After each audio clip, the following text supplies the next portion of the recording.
ለማየትና ከኛም ያለውን ነገር ለማወቅ የመጣችሁት እንትን በጣም አሪፍ ነው። እኔ ስሜ አይናባ ግዛው እባላለሁ። ያው የመርጦ ለማርያም ጤና አጠባበቅ ጣቢያ ኃላፊ ነኝ።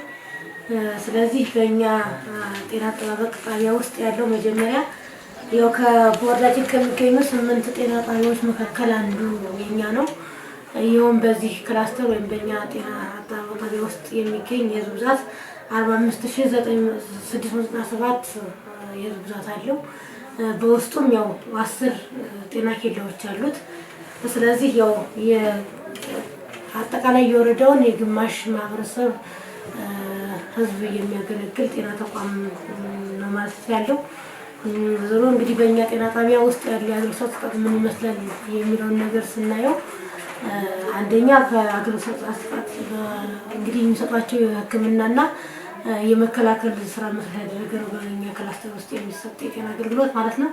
ስለዚህ በዚህ በሁለቱ ተግባራት እና በውስጣቸው ዋና በሚባሉ ተግባራት ጥሩ የሆነ ስራ እንቅስቃሴ ያለ ማለት ይቻላል።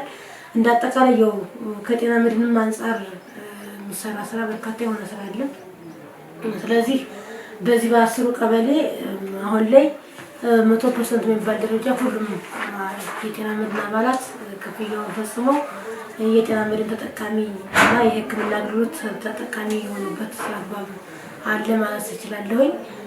ስለዚህ ያው ምናልባት ከኛ ተቋም ስራ ስንነሳ በርካታ እና ዘርፈ ብዙ የሆነ ስራ ይሰራል። አንደኛ በወላድና ህጻናት ዙሪያ ጥሩ የሆነ ስራ ይሰራል። ይሄ እንደማንኛውም ተቋም ቢሆንም ለየት የሚያደርገው ኒው ኢኒሺየቲቭ ወይም ዘመናዊ የሆነ ቴክኖሎጂ በመጠቀም እዚህ ጋር እየሰራን ያለንበት መንገድ አለ። የኒው ኢኒሺየቲቭ ወይም ዘመናዊ የሆነ አሰራር ምንድነው በምንልበት ሰዓት በቅርቡ ያው በወረዳ ድጋፍና እኛም ያለውን ባለሙያ አሰልጥነን ወይም በእኛ ስልጠና ባይሰጥም እንዲሰለጥን አድርገን በዞን ደረጃ ወይም በክልል ደረጃ ሰልጥነው 2 ባለሙያ ምድብ ባለሙያ አልትራሳውንድ ስልጠና ሰልጥነው አልትራሳውንድ እንግዲህ ተፈጽሞ ማለት ትብብር ተደርጎልን አገልግሎት የሚያገኙበት መንገድ አለ። ይሄም እንግዲህ የእናቶችና የህፃናትን ሞት የሚቀንስና ጥሩ የሆነና ዘመናዊ የሆነ መሳሪያም ስለሆነ እናቶች ካላስፈላጊ እንግልትና ያለው ሁኔታ ጽንሱ በቅርቡ ምን አይነት አቀማመጥ አጠቃላይ ያለው ሙያዊ የሆነ ነገር የሚለይልን ስለሆነ ጥራት ያለው ስራ እየሰራን ነው ማለት ይቻላል።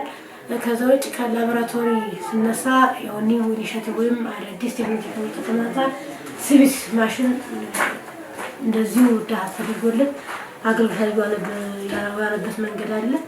ይሄ ደግሞ አንደኛ ብዙ አይተሞችን ወይም ብዙ የላቦራቶሪ ውጤቶችን በአንድ የሚያሳይና የውስጥ ግብአትን በደንብ የሚያሳድግልን የመሳሪያ አይነት እንደሆነ እና የተቀላጠፈና ምቹ የሆነ አገልግሎት ለመስጠት የሚያመች እና እንትን መንገድ እንደሆነ እዚሁ ጋር ለመናገር ነው የምፈልግ።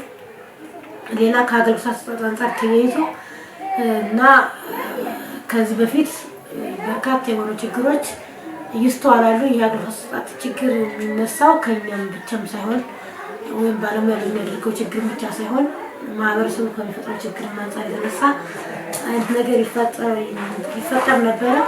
ይሄንን ያው አንደኛ የጤና ትምህርት ጧት በተቋማት ላይ እየሰጠን የማህበረሰቡን የጤና አገልግሎት እንትኑን ለማስተካከል የጤና ትምህርት ይሰጣል።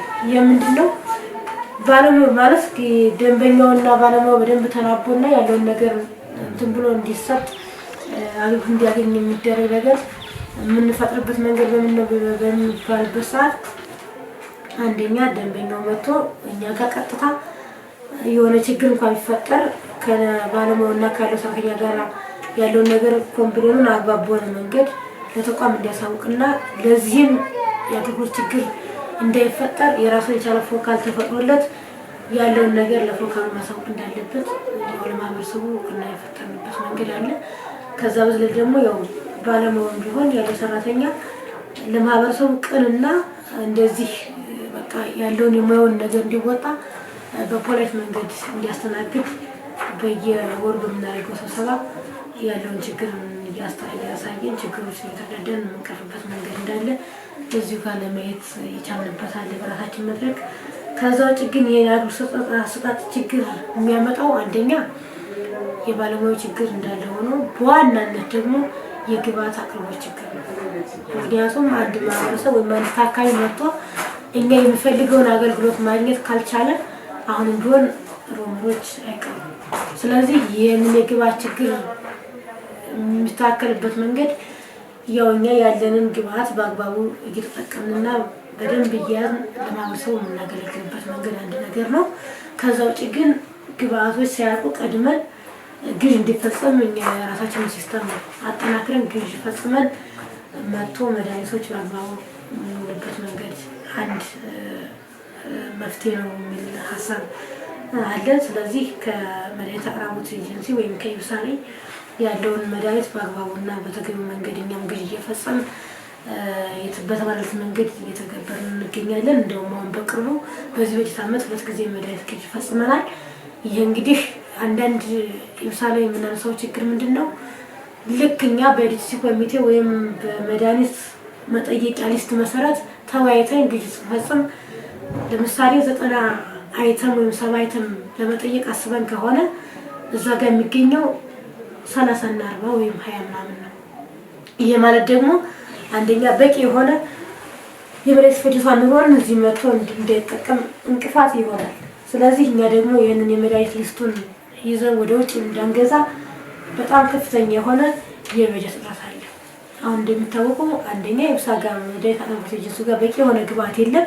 ሲቀጥል ደግሞ ወደ ስቶክ አውት ወይም ወደ ውጭ ተልከን ስንገዛ አንድ እንግዲህ አይተም አንድ ካርቶን የማትሞላ ወይም የሆነ ነገር የማትሆን ነገር በመቶ ሺህ የሚቆጠርበት አግባብ ነው ሊሆን ያለበት ውጭ። ስለዚህ ውጭ ለመግዛት ምንም አይነት አቅም ስለሌለ እዛው ያለውን ነገር አሟጠን እንትን የምንልበት መንገድ ስለሚኖር እዚህ ጋር ሮመሮች በዚህ ልክ መቅረፍ ያልቻለበት መንገድ አለ።